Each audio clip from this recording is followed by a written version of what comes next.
وہ افغان امور کے ماہرین اور تجزیہ نگار بنے ہوئے ہیں۔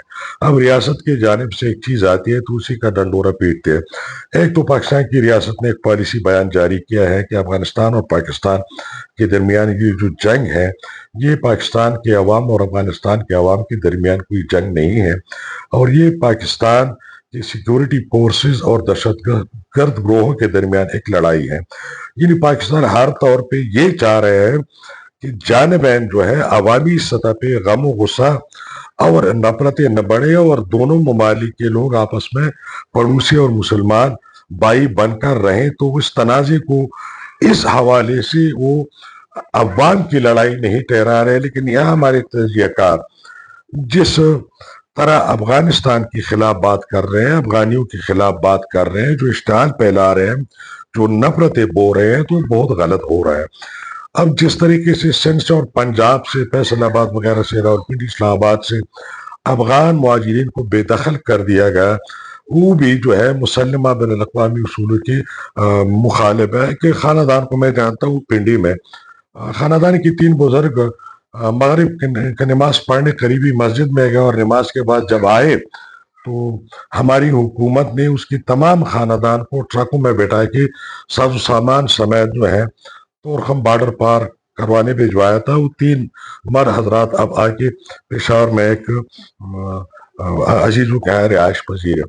تو اس طرح آپ نے افغانوں کو نکالا، مہاجرین کی بحالی، مہاجرین کا آنا اور مہاجرین کا واپس جانا آپ لوگوں کو بر وقت یہ کرنا چاہیے تھا، اور اس بے سر و سامانی، بے نوائی، بے عزت اور توہین امیز اور تکلیف دہ انداز میں مہاجرین کو نہیں بھجوانا چاہیے تھا۔ آپ نے افغانستان کی موجودہ طالبان حکومت کو مضبوط کیا، آپ نے ان کو اپرادھی قوت، آپ نے ان کو ذہنیں، آپ نے ان کو سرمایہ فراہم کیا، اور یہ یاد رکھیے گا کہ آپ نے 40-45 سال سے رہنے والے جو افغان مہاجرین تھے، جو پاکستان کے چپے چپے سے واقف تھے، اور ان کی جتنی ایکسس یہاں معاشرے میں اور حکومت ریاستی اداروں میں تھی، تو آپ نے تو انٹیلیجنس کا ایک بڑا مؤثر لاکھوں کی تعداد میں آپ نے انٹیلیجنس آفیسرز جو ہے ان کو پرووائڈ کیا، اور ان کو پرووائڈ کرنا آپ نے ہندوستان کو کر دیے۔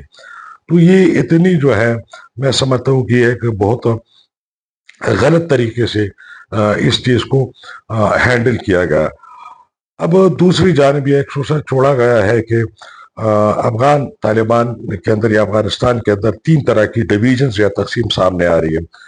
یہ کہا جا رہا ہے کہ افغان طالبان 2 دڑوں میں تقسیم ہے، کنداری دڑا اور مدرد اور کابلی دڑا۔ ایسی کوئی بات نہیں ہے، افغان طالبان ایسے جڑے ہوئے ہیں، ان کے اتفاق اتحاد اس طرح قائم ہے۔ آپ کس کو دھوکہ دے رہے ہیں؟ اپنے آپ کو دے رہے ہیں، اپنے عوام کو دے رہے ہیں۔ تو افغان طالبان میں کوئی تفریق نہیں ہے۔ دوسری بات یہ ہو رہی ہے کہ شمالی افغانستان سے، جہاں پہ نان پشتون ہے، ازبک، تاجک، ہزارہ گان، جن کی ایک روایتی ایک تناؤ پشتون اور نان پشتون کے درمیان افغانستان میں ہے، کہہ رہے ہیں کہ وہ تقسیم بھی بڑھ گئی ہے۔ کوئی قطعاً ایسی بات نہیں، وہ تقسیم بھی نہیں بڑھی ہے۔ پاکستان کے مقابلے میں شمالی اتحاد کے جو لوگ ہیں وہ طالبان کا ساتھ دے رہے ہیں۔ اچھا، آپ نے امریکہ اور نیٹو کے چوڑے منظم فوج، پولیس اور سرکاری اہلکاروں کو افغانیت کے نام پہ طالبان کی قریب کر دیا۔ آپ نے روس کی دور اور ڈاکٹر نجیب اللہ خان کی دور سے جو بھی باقیات تھے، وہاں جو قوم پرست تھے یا وہاں جو سوشلسٹ کمیونسٹ تھے، یعنی افغانستان کے اندر آپ کے حملے نے اتفاق اتحاد کو مضبوط کیا ہے۔ آج طالبان کے ساتھ افغانستان مکمل طور پر کھڑا ہے۔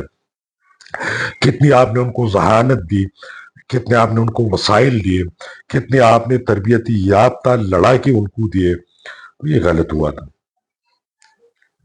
اب تراندازی ہوگی اور آپ جائیں گے اس فورم پہ اور آپ نے ایک پینڈورا باکس کھول لیا، اب جانبین مطالبات ہوں گے، اور آپ نے دوحہ قطر جا کے ایک مضبوط جواز جو ہے وہ بھی فراہم کر دیا افغانستان کو ہندوستان کے ساتھ مزید تعلقات استوار کرنے، اور آپ نے ہندوستان کو بھرپور موقع دیا کہ خدا نخواستہ پاکستان کے خلاف عملیات کرے۔ میں سمجھتا ہوں ڈن از ڈن گان از گان، جو ہوا غلط ہوا، جو ہوا تھا جو ہوا غلط ہوا، لیکن جو ابھی ہونے جا رہے ہیں، جو ابھی ہو رہے ہیں آج، وہ ٹھیک ہو جائے، اور جو کل کو ہو رہا ہوگا وہ اس کی سمت درست کی جائے۔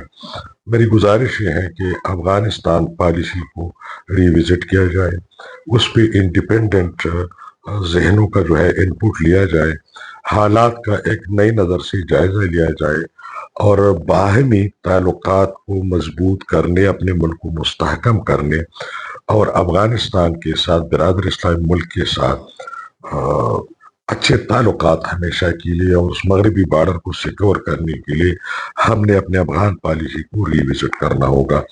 یہ بھی ہمیں ذہن میں رکھنا چاہیے کہ سب کانٹیننٹ میں، غیر منقسم ہندوستان میں ہزاروں سال کی تاریخ ہے۔ افغانستان کے راستے سے برصغیر کی تباہی بھی ہوئی ہے، اور افغانستان کے راستے سے ہی برصغیر کی آبادی بھی ہوئی ہے۔ بندوق کی جگہ تجارت چاہیے، جنگوں کی جگہ امن چاہیے، تناؤ کی جگہ بھائی چارہ چاہیے۔ جتنی بھی پڑوسی ممالک ہیں ان کے ساتھ تمام تسبیہ طلب مسائل کو امن اور بات چیت کے ساتھ حل کرنا چاہیے، اور اس دوران اپنی فوجی قوت کو مزید بڑھانا چاہیے، اپنی فوج کو مزید مؤثر اور مستحکم کرنا چاہیے۔ لیکن گزارش ہے کہ ہمیں اپنے خارجہ پالیسی اور پڑوسی ممالک کے ساتھ، اور خصوصاً افغانستان کی پالیسی کا اثر نو جائزہ لینا ہوگا۔ اجازت چاہتا ہوں، اللہ حافظ۔